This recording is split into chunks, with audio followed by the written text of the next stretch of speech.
Chapter 14. Early years of Asa's reign. When Abijah died, he was buried in the city of David. Then his son Asa became the next king. There was peace in the land for 10 years. Asa did what was pleasing and good in the sight of the Lord his God. He removed the foreign altars and the pagan shrines. He smashed the sacred pillars and cut down the Asherah poles. He commanded the people of Judah to seek the Lord, the God of their ancestors, and to obey his law and his commands. Asa also removed the pagan shrines as well as the incense altars from every one of Judah's towns. So Asa's kingdom enjoyed a period of peace. During those peaceful years, he was able to build up the fortified towns throughout Judah. No one tried to make war against him at this time, for the Lord was giving him rest from his enemies. Asa told the people of Judah, "Let us build towns and fortify them with walls, towers, gates, and bars. The land is still ours because we sought the Lord our God, and he has given us peace on every side." So they went ahead with these projects and brought them to completion. King Asa had an army of 300,000 warriors from the tribe of Judah, armed with large shields and spears. He also had an army of 280,000 warriors from the tribe of Benjamin, armed with small shields and bows. Both armies were composed of well-trained fighting men. Once, an Ethiopian named Zerah attacked Judah with an army of 1,000,000 men and 300 chariots. They advanced to the town of Mareshah. So Asa deployed his armies for battle in the valley north of Mareshah. Then Asa cried out to the Lord his God, "O Lord, no one but you can help the powerless against the mighty. Help us, O Lord our God, for we trust in you alone. It is in your name that we have come against this vast horde. O Lord, you are our God. Do not let mere men prevail against you." So the Lord defeated the Ethiopians in the presence of Asa and the army of Judah, and the enemy fled. Asa and his army pursued them as far as Gerar, and so many Ethiopians fell that they were unable to rally. They were destroyed by the Lord and his army, and the army of Judah carried off a vast amount of plunder. While they were at Gerar, they attacked all the towns in that area, and terror from the Lord came upon the people there. As a result, a vast amount of plunder was taken from these towns too. They also attacked the camps of herdsmen and captured many sheep, goats, and camels before finally returning to Jerusalem. Chapter 15. Asa's religious reforms. Then the Spirit of God came upon Azariah son of Oded, and he went out to meet King Asa as he was returning from the battle. "Listen to me, Asa," he shouted. "Listen, all you people of Judah and Benjamin. The Lord will stay with you as long as you stay with him. Whenever you seek him, you will find him. But if you abandon him, he will abandon you. For a long time Israel was without the true God, without a priest to teach them, and without the law to instruct them. But whenever they were in trouble and turned to the Lord, the God of Israel, and sought him out, they found him. During those dark times it was not safe to travel. Problems troubled the people of every land. Nation fought against nation and city against city, for God was troubling them with every kind of problem. But as for you, be strong and courageous, for your work will be rewarded." When Asa heard this message from Azariah the prophet, he took courage and removed all the detestable idols from the land of Judah and Benjamin, and in the towns he had captured in the hill country of Ephraim. And he repaired the altar of the Lord, which stood in front of the entry room of the Lord's temple. Then Asa called together all the people of Judah and Benjamin, along with the people of Ephraim, Manasseh, and Simeon who had settled among them. For many from Israel had moved to Judah during Asa's reign when they saw that the Lord his God was with him. The people gathered at Jerusalem in late spring, during the 15th year of Asa's reign. On that day they sacrificed to the Lord 700 cattle and 7,000 sheep and goats from the plunder they had taken in the battle. Then they entered into a covenant to seek the Lord, the God of their ancestors, with all their heart and soul. They agreed that anyone who refused to seek the Lord, the God of Israel, would be put to death, whether young or old, man or woman. They shouted out their oath of loyalty to the Lord with trumpets blaring and ram's horns sounding. All in Judah were happy about this covenant, for they had entered into it with all their heart. They earnestly sought after God, and they found him. and the Lord gave them rest from their enemies on every side.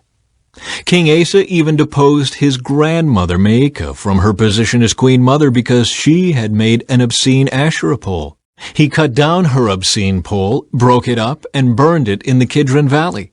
Although the pagan shrines were not removed from Israel, Asa's heart remained completely faithful throughout his life.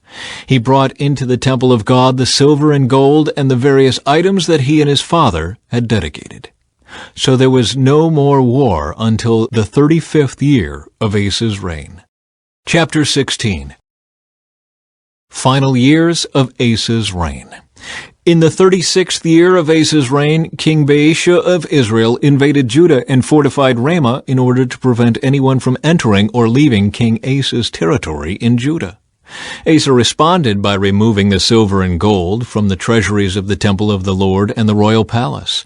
He sent it to King Ben-Hadad of Aram, who was ruling in Damascus, along with this message: "Let there be a treaty between you and me, like the one between your father and my father. See, I am sending you silver and gold. Break your treaty with King Baasha of Israel, so that he will leave me alone." Ben-Hadad agreed to King Asa's request and sent the commanders of his army to attack the towns of Israel. They conquered the towns of Ijon, Dan, Abel-Beth-Maacah, and all the store cities in Naphtali. As soon as Baasha of Israel heard what was happening, he abandoned his project of fortifying Ramah and stopped all work on it. Then King Asa called out all the men of Judah to carry away the building stones and timbers that Baasha had been using to fortify Ramah. Asa used these materials to fortify the towns of Geba and Mizpah.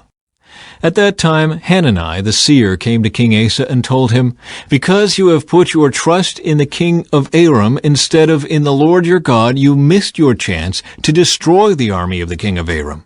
Don't you remember what happened to the Ethiopians and Libyans in their vast army, with all of their chariots and charioteers? At that time you relied on the Lord, and he handed them over to you. The eyes of the Lord search the whole earth in order to strengthen those whose hearts are fully committed to him. What a fool you have been! From now on you will be at war." Asa became so angry with Hanani for saying this that he threw him into prison and put him in stocks. At that time Asa also began to oppress some of his people. Summary of Asa's reign. The rest of the events of Asa's reign from beginning to end are recorded in the book of the kings of Judah and Israel. In the 39th year of his reign, Asa developed a serious foot disease.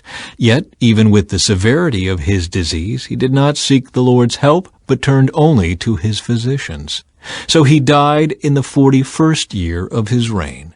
He was buried in the tomb he had carved out for himself in the city of David. He was laid on a bed perfumed with sweet spices and fragrant ointments, and the people built a huge funeral fire in his honor. Chapter 17.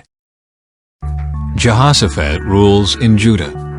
Then Jehoshaphat, Asa's son, became the next king. He strengthened Judah to stand against any attack from Israel. He stationed troops in all the fortified towns of Judah, and he assigned additional garrisons to the land of Judah and to the towns of Ephraim that his father Asa had captured. The Lord was with Jehoshaphat because he followed the example of his father's early years and did not worship the images of Baal. He sought his father's God and obeyed his commands instead of following the evil practices of the kingdom of Israel. So the Lord established Jehoshaphat's control over the kingdom of Judah. All the people of Judah brought gifts to Jehoshaphat, so he became very wealthy and highly esteemed. He was deeply committed to the ways of the Lord. He removed the pagan shrines and Asherah poles from Judah. In the 3rd year of his reign, Jehoshaphat sent his officials to teach in all the towns of Judah.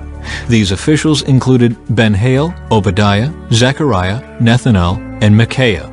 He sent Levites along with them, including Shemaiah, Nethaniah, Zebadiah, Asahel, Shemiramoth, Jehonathan, Adonijah, Tobijah, and Tobadonijah. He also sent out the priests Elishama and Jehoram. They took copies of the book of the law of the Lord and traveled around through all the towns of Judah, teaching the people. Then the fear of the Lord fell over all the surrounding kingdoms, so that none of them wanted to declare war on Jehoshaphat. Some of the Philistines brought him gifts and silver as tribute, and the Arabs brought 7,700 rams and 7,700 male goats. So Jehoshaphat became more and more powerful and built fortresses and storage cities throughout Judah. He stored numerous supplies in Judah's towns and stationed an army of seasoned troops at Jerusalem. His army was enrolled according to ancestral clans. From Judah there were 300,000 troops organized in units of 1,000 under the command of Adnah. Next in command was Jehohanan, who commanded 280,000 troops. Next was Amasiah, son of Zikri, who volunteered for the Lord's service with 200,000 troops under his command. From Benjamin there were 200,000 troops equipped with bows and shields. They were under the command of Eliada, a veteran soldier. Next in command was Jehozabad, who commanded 180,000 armed men. These were the troops stationed in Jerusalem to serve the king, besides those Jehoshaphat stationed in the fortified towns throughout Judah. Chapter 18. Jehoshaphat and Ahab. Jehoshaphat enjoyed great riches and high esteem, and he made an alliance with Ahab of Israel by having his son marry Ahab's daughter. A few years later, he went to Samaria to visit Ahab, who prepared a great banquet for him and his officials. They butchered great numbers of sheep, goats, and cattle for the feast. Then Ahab enticed Jehoshaphat to join forces with him to recover Ramoth-Gilead.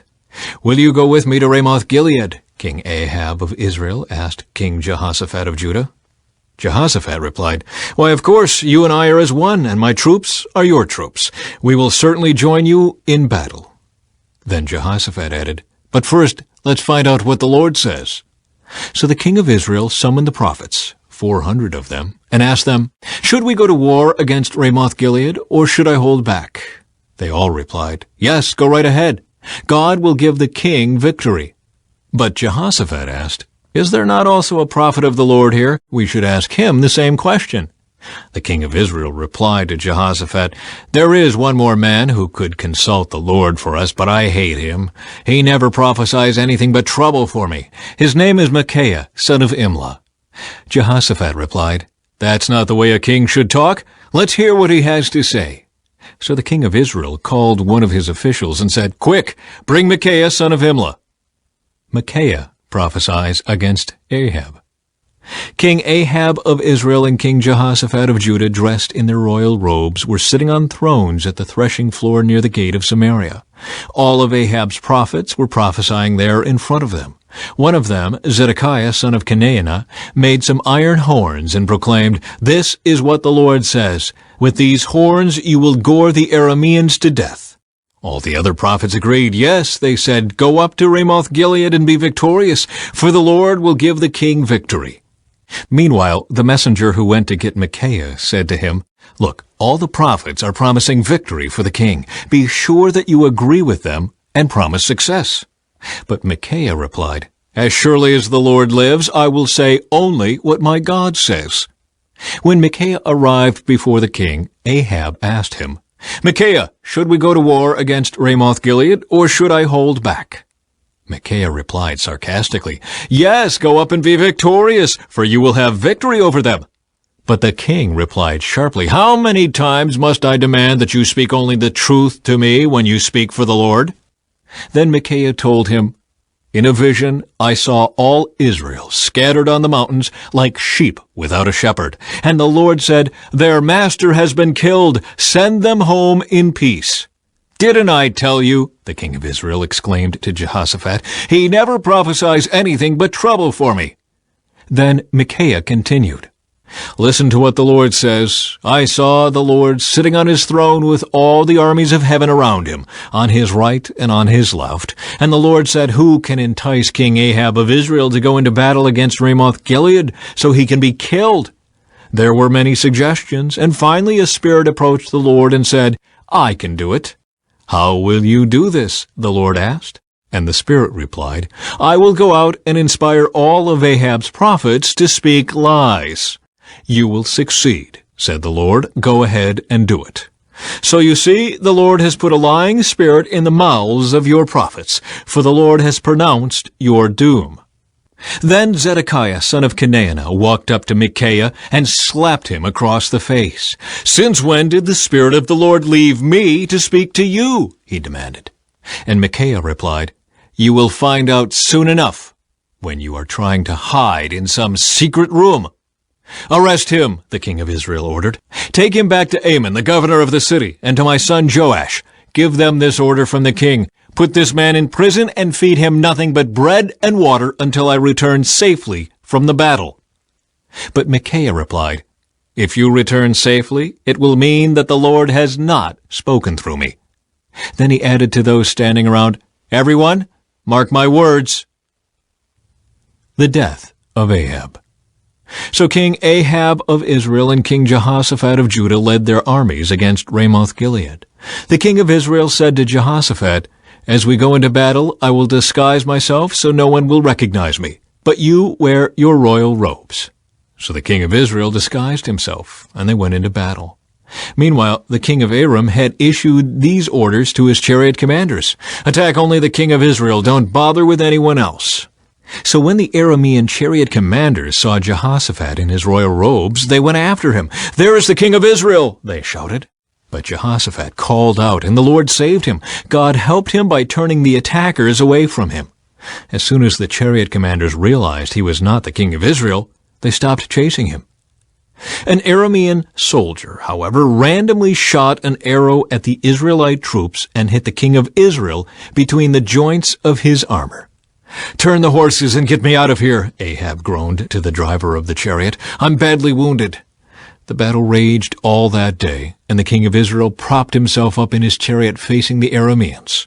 In the evening, just as the sun was setting, he died.